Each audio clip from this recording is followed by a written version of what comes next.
பெரியம்மாங்க வீட்டுக்கு போனோங்க வெங்காயம் பிச்சுறதுக்கு. மழை வர மாதிரி ஈவினிங் டைமில் ஆயிடுச்சு. சரின்ட்டு கொய்யாப்பழம் பிச்சுட்டு சீக்கிரமாக போகலாம் அப்படின்னு சொல்லிட்டு பெரியப்பாங்க அவங்க மாடு தொட்டிக்கெலாம் வந்து தண்ணி ஊற்றி தவிடு போட்டுட்ருக்காங்க வேகமாக மழை வந்துட போகுதுன்னு சொல்லிட்டு. பக்கத்துலேயே வந்து முல்லைப்பூ செடியும் பட்ரோஸ் செடியும் இருக்குங்க. வாசனை அங்கே கிட்ட போனாலே அவ்வளோ சூப்பராக இருக்கும். இதில் வந்து ஒரு 200 பூக்கு பக்கமாக இருக்குங்க பட்ரோஸ். ஆனால் பொறிச்சு வைக்கிறதுக்கு தான் ஆள் இல்லை.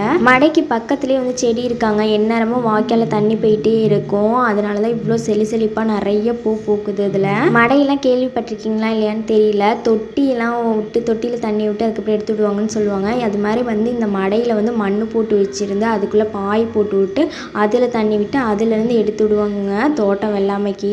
மற்ற மாடெல்லாம் தரிசில் கொண்டு போய் கட்டிட்டாங்க. இது 2 சென மாடுங்கிறனால இங்கேயே வெட்டு வைக்கப்பில் மட்டும் போடுறாங்கங்க இந்த 2 மாட்டுக்கும். இது சிந்து மாடு தாங்க. ஆனால் எருமை மாடு மாதிரியே எப்படி தோல் வளவலன்னு இருக்கு பாருங்க.